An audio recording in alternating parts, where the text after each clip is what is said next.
Hai pendengar semua, selamat datang dan mendengarkan audiobook dari Audiotun. Kita lanjutkan novel karya K.L. Nurmala yang berjudul Tuan Muda yang Terhina. Dengan pengisi suara Restika. Dan inilah episode yang ke-15, Irwan. Selamat mendengarkan. Selesai menyampaikan laporannya, Rama undur diri. Natasha menghampiri sofa karena tergoda oleh aroma makanan yang dibawa Arjuna. Natasha terduduk di sofa dengan mata yang berbinar. Ia melirik pada Arjuna yang menekuk lututnya di lantai sambil membuka satu persatu rantang yang dibawanya. Belakangan ini kulihat penampilanmu bersih dan rapi. Kau berlagak seperti seorang eksekutif, padahal hanya mengantarkan makanan. Deci Natasha. Penampilan Arjuna yang terlihat formal menggelitik rasa ingin tahunya. Dari mana kau memiliki uang untuk membeli pakaian itu? Selidik Natasha. Dilihat dari bahannya, sepertinya pakaian yang dikenakan Arjuna terbuat dari bahan premium.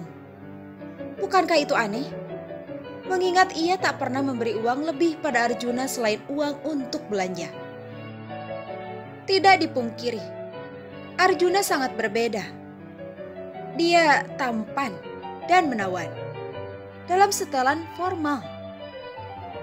Arjuna terlihat seperti seorang CEO, tapi hanya kelihatannya saja. Karena nyatanya dia hanya seorang pria yang memasak di dapur dan mengantarkan makanan untuk istrinya. Aku punya sedikit tabungan, Tasya. Lagi pula aku ini asisten pribadi direktur keuangan.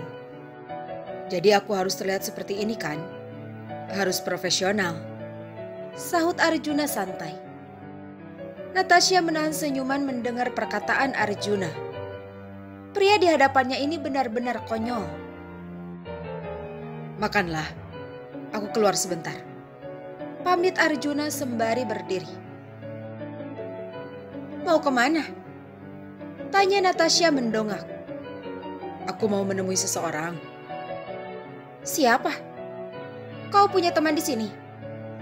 Tanya Natasha lagi dengan raut wajah tak suka.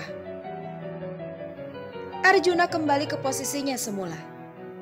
Menekuk satu kaki dengan sebelah tangan menyiku di meja. Arjuna menatap Natasha sambil berucap, ada beberapa. Mereka selalu menyapaku. Jadi aku akan. Pria atau wanita?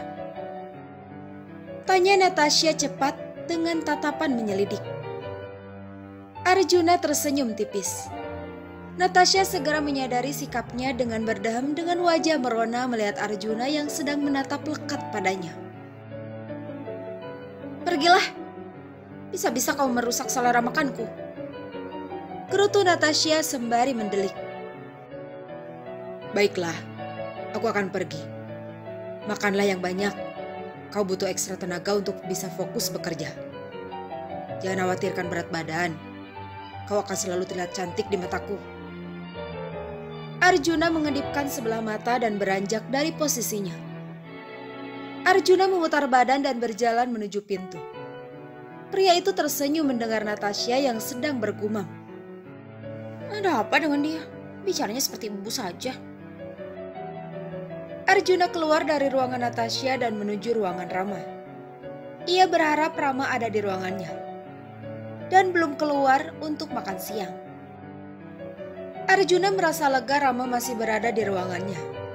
Setelah dipersilakan, Arjuna pun masuk. Mas Arjuna ingin membicarakan sesuatu? Tanya Rama. Sejak pertama bertemu memang hanya Rama yang bersikap ramah pada Arjuna di lantai gedung tempat sekarang mereka berada. Pak Rama, boleh saya tahu Irwan itu siapa ya? Tanya Arjuna sambil duduk di kursi yang berada di depan Rama. Irwan itu mantan manajer keuangan di sini, Mas. Sahutnya. Oh, Lalu kenapa Tasya menyebutnya pencuri? Tanya Arjuna pelan dengan raut wajah penasaran. Rama tersenyum tipis. Meski Arjuna tak memegang posisi apapun di perusahaan ini, Rama berpikir pria di hadapannya ini ingin tahu hanya sebatas statusnya sebagai suami Natasha. Masalah yang dihadapi perusahaan ini adalah akibat ulah Irwan. Dia sudah memalsukan tanda tangan Nona Natasha di beberapa transaksi besar. Sahut Rama singkat. Arjuna mengangguk kecil. Kini ia mengerti mengapa Natasha dipersalahkan atas semua yang terjadi. Oke kalau begitu, Pak Rama mau makan siang dengan saya? Tawar Arjuna. Terima kasih mas, mungkin lain kali. Saya masih banyak pekerjaan. Sahut Rama. Baiklah, jangan lupa makan ya.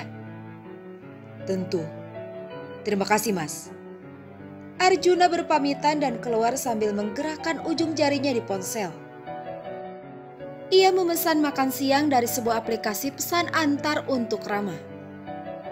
Arjuna terperanjat karena hampir saja bertubrukan dengan seseorang di hadapannya. Apa kau tidak punya mata? Hardiknya. Rupanya itu Kania.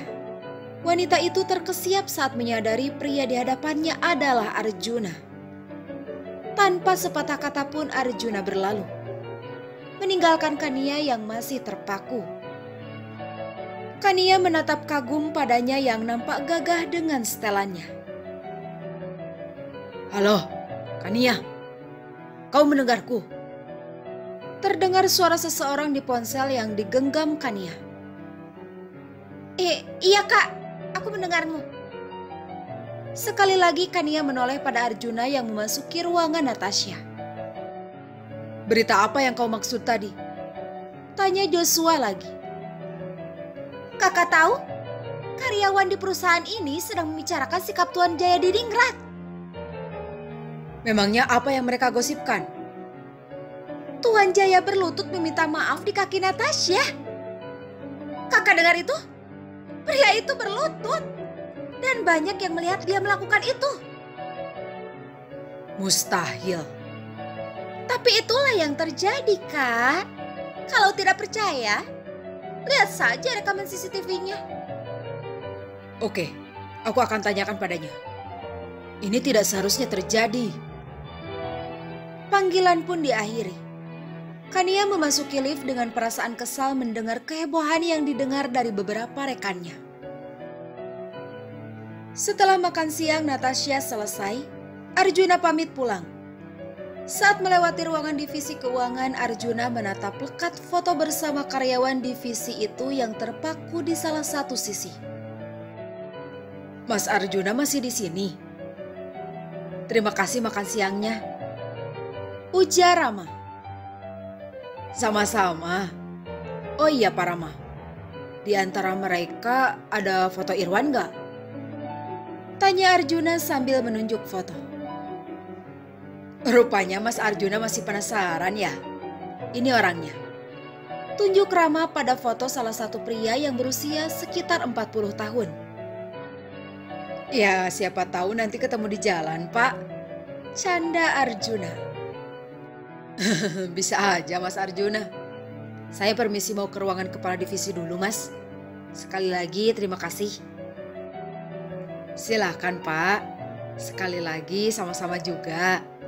Rama terkekeh pelan mendengar ucapan Arjuna. Arjuna kembali menatap foto Irwan dengan salah satu ujung bibirnya yang terangkat. Kemudian berlalu meninggalkan tempat itu. Keesokan harinya, pukul 6 waktu Indonesia Barat, Natasha sudah terbangun dari tidur lelapnya. Raut wajahnya yang cantik terlihat lebih segar dari biasanya. Natasha meraih ponselnya yang tergeletak di atas nakas. Lalu menoleh ke kamar mandi dengan kening yang berkerut. Dari kamar mandi terdengar suara Arjuna bersenandung pelan. Pria itu memang diperbolehkan menggunakan kamar mandi, asalkan Natasha tidak melihatnya. Mendengar pintu kamar mandi dibuka, Natasha pun menoleh. Namun kemudian melengos sambil berdaham pelan. "Maaf Tasya, aku kira kau belum bangun," ujar Arjuna yang kemudian mengendap-endap menuju lemari pakaiannya.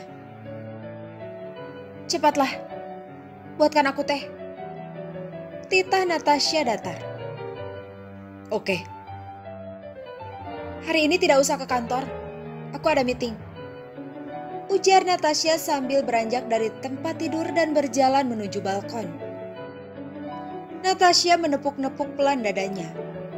Hal itu ia lakukan untuk sekedar meredam debaran di dada setelah melihat Arjuna yang hanya mengenakan handuk sambil bertelanjang dada. Arjuna mengulumkan senyum. Ia mengerti. Natasha tak ingin dirinya dipermalukan lagi. Bersambung. Episode ini telah usai. Jika suka, jangan lupa tekan tombol favorit di audiobook novel ini. Terima kasih telah mendengarkan. Kalau kamu mau dengar audiobook lebih banyak dan gratis, segera download Audiotune.